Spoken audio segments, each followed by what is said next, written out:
रहे हैं। तो जो लोग नागपुर को संघ भूमि बनाना चाहते हैं, उनको हम चुनौती देना चाहते हैं, जब तक कांग्रेस पार्टी जिंदा रहेगी, जब तक इस देश में एक भी कांग्रेसी कार्यकर्ता जिंदा रहेगा, अपने रक्त के आखिरी कतरे तक नागपुर को संघ भूमि नहीं दीक्षा भूमि बना करके रखेगा। इस बात को याद रखिएगा। चोर को चोरी करते हुए फिर से पकड़ लिया है। हमने इनको अंग्रेजों के साथ चाय पर चर्चा करते हुए देखा था, तो जो चाय बेचने की बात करते थे, हमने उनको देश बेचते हुए रंगे हाथ पकड़ लिया है।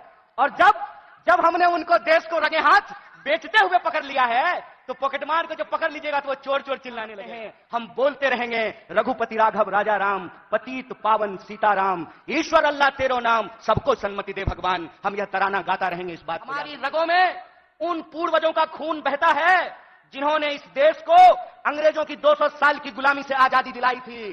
जब हमारे पुरखे अंग्रेजों की टैंक से नहीं डरे, जब हमारे पुरखे बलिदानियों का इतिहास बनाया, जब हमारे पुरखे फांसी के फंदे को हंसते हंसते चूम लिया, तो तुम एक बात जान लो भाई, तुम्हारा जो फ्रंटल ऑर्गेनाइजेशन है ना, ईडी और सीबीआई, उससे हम घड़ी घंट नहीं डरने वाले हैं। समझना पड़ेगा कि कांग्रेस पार्टी अंग्रेजों से लड़ करके इस देश को आजादी दिलाई। आजाद भारत में पहली बार ऐसा हुआ कि दलितों को और ब्राह्मणों को बराबरी का वोट का अधिकार मिला। आजाद भारत में पहली बार ऐसा हुआ कि महिलाओं और पुरुषों को बराबरी का वोट का अधिकार मिला। आजाद भारत में पहली बार ऐसा हुआ कि राजे राजवाड़ा का वोट भी एक, और नाली में उतर करके गटर साफ करने वाले का भी वोट एक, ऐसा भारतीय राष्ट्रीय कांग्रेस स्थापित करके आई। मैं कहता हूं कि जिस पंडित जवाहरलाल नेहरू को लोग आज संसद में खड़ा होकर के गालियां देते हैं, याद रखना मेरे दोस्त, अगर पंडित जवाहरलाल नेहरू नहीं होते तो झूठ ही सही तुम ये बात आज बोल नहीं पाते कि एक चाय बेचने वाला भी देश का प्रधानमंत्री बन सकता है। नमस्कार दोस्तों, मैं कन्हैया जंगड़ा और आप देख रहे हैं हिंदुस्तान न्यूज जंक्शन। दोस्तों, कन्हैया कुमार ने कल कांग्रेस के 139वें स्थापना दिवस के मौके पर नागपुर से आरएसएस पर गरजे और कहा यह आजादी कांग्रेस ने अंग्रेजों से लड़कर दिलाई। तभी हर व्यक्ति यहाँ पर वोट कर सकता है, बोल सकता है। देखें उनका यह पूरा भाषण। और दोस्तों, वीडियो को ज्यादा से ज्यादा अपने दोस्तों के साथ शेयर जरूर करें। अपना दिवस मना रहे हैं, यह हमारे लिए गर्व की बात है। जब हम अपने पार्टी की स्थापना दिवस मना रहे हैं, तो हमको कुछ बात अपने दिमाग में, अपने जहन में उतारने की जरूरत है। सबसे पहली बात यह है कि जब हम नागपुर में यहां मना रहे हैं, तो जो लोग नागपुर को संघ भूमि बनाना चाहते हैं, उनको हम चुनौती देना चाहते हैं, जब तक कांग्रेस पार्टी जिंदा रहेगी, जब तक इस देश में एक भी कांग्रेसी कार्यकर्ता जिंदा रहेगा, अपने रक्त के आखिरी कतरे तक नागपुर को संघ भूमि नहीं दीक्षा भूमि बना करके रखेगा। इस बात को याद रखिएगा। इस बात को याद रखिएगा कि जिस देश में हत्यारों का गाना गाया जा रहा है, उस देश में महात्मा गांधी पैदा हुए हैं।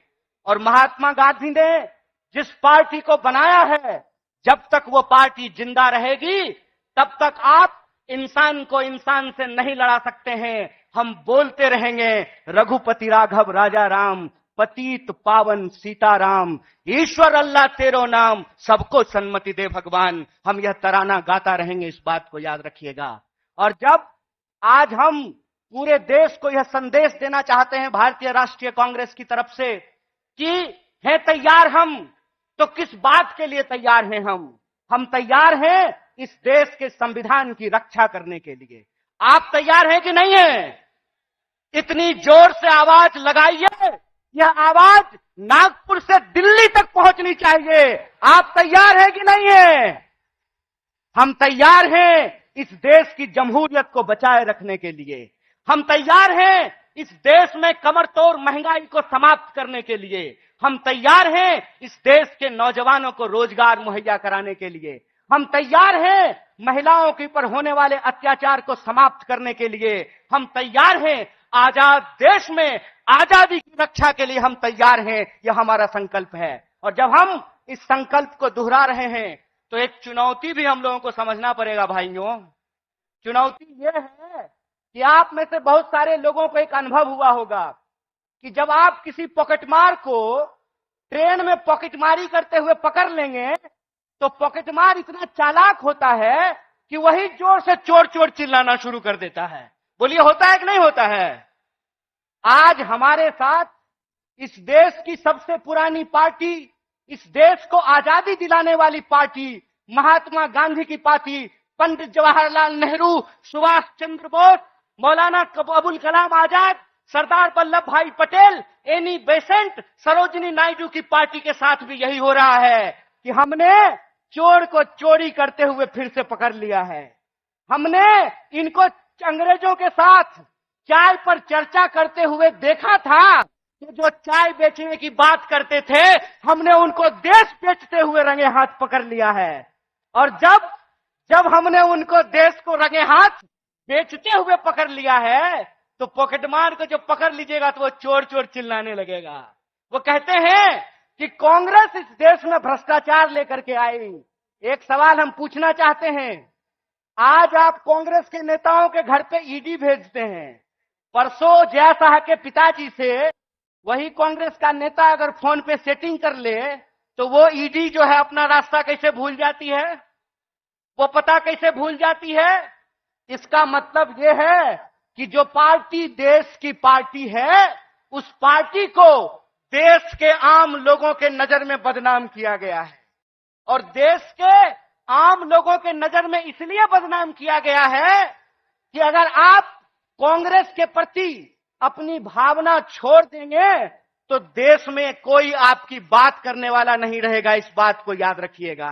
इसीलिए इस मंच से मैं आप तमाम लोगों से एक बात की अपील करना चाहता हूं कि हे कांग्रेस के कार्यकर्ताओं, जब आप चाय की दुकान पर बैठते हैं, जब आप ट्रेन से यात्रा करते हैं, जब आप बसों में चलते हैं, जब आप खेतों में चर्चा करते हैं, दफ्तरों में चर्चा करते हैं, तो एक बात को याद रखिएगा, एक बात को याद रखिएगा कि सामने वाला जब आपको जलील करता है ना, तो वो आपको जलील करने से पहले अपने माँ बाप को जलील कर रहा होता है, अपने पूर्वजों को जलील कर रहा होता है। क्योंकि कांग्रेस पार्टी इस देश का इतिहास है, वर्तमान है और इस देश की आम आवाम का भविष्य है। यह बात हमको समझना पड़ेगा।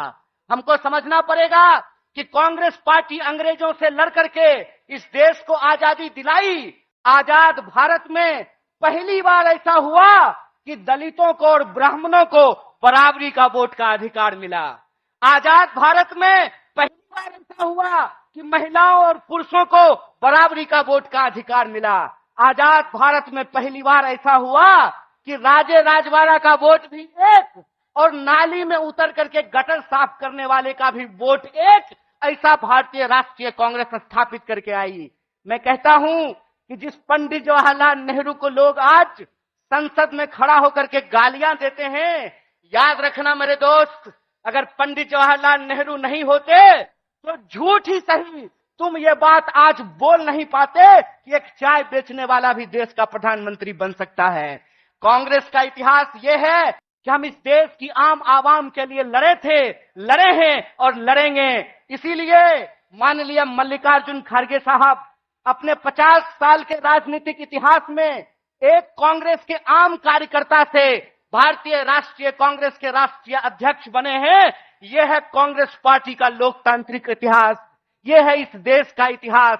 इसीलिए आप तमाम कार्यकर्ताओं से मैं अपील करना चाहता हूं कि आज जो देश की हालत है, जिस तरीके से किसान आत्महत्या कर रहे हैं, जिस तरीके से हर घंटे नौजवान आत्महत्या कर रहा है, इसीलिए हमको इस संकल्प के साथ चलना पड़ेगा कि ये हमारी कांग्रेस है, हम सबकी कांग्रेस है, यह हमारा देश है, हम सबका देश है और इसको बचाने के लिए अपने शरीर के आखिरी खून के बूंद तक हमको संघर्ष करना पड़ेगा। तो आप बताइए, चुनावी हार जीत अपनी जगह पे है, देश बचाने के लिए, संविधान बचाने के लिए, सबको शिक्षा के लिए, सबको काम के लिए आप तैयार हैं कि नहीं है? अगर आप तैयार हैं तो आखिरी बात बोल करके मैं अपनी बात को खत्म करूंगा। हमारी रगों में उन पूर्वजों का खून बहता है जिन्होंने इस देश को अंग्रेजों की 200 साल की गुलामी से आजादी दिलाई थी। जब हमारे पुरखे अंग्रेजों की से नहीं डरे, जब हमारे पुरखे बलिदानियों का इतिहास बनाया, जब हमारे पुरखे फांसी के फंदे को हंसते हंसते चूम लिया, तो तुम एक बात जान लो भाई, तुम्हारा जो फ्रंटल ऑर्गेनाइजेशन है ना, ईडी और सीबीआई, उससे हम घड़ी घंट नहीं डरने वाले हैं। आप लोग डरने वाले हैं क्या? तो इस देश की बचाने की लड़ाई में सबको शिक्षा के लिए, सबको काम के लिए और इस देश के हर आवाम को बराबर के आत्मसम्मान के लिए आप संघर्ष करेंगे कि नहीं करेंगे?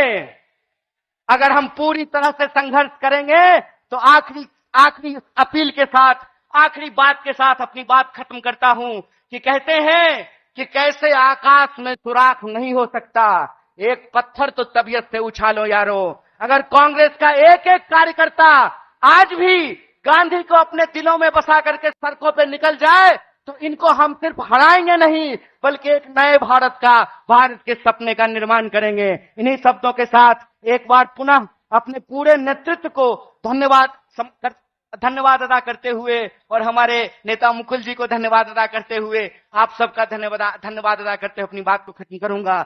शुक्रिया। इनकलाब जिंदाबाद।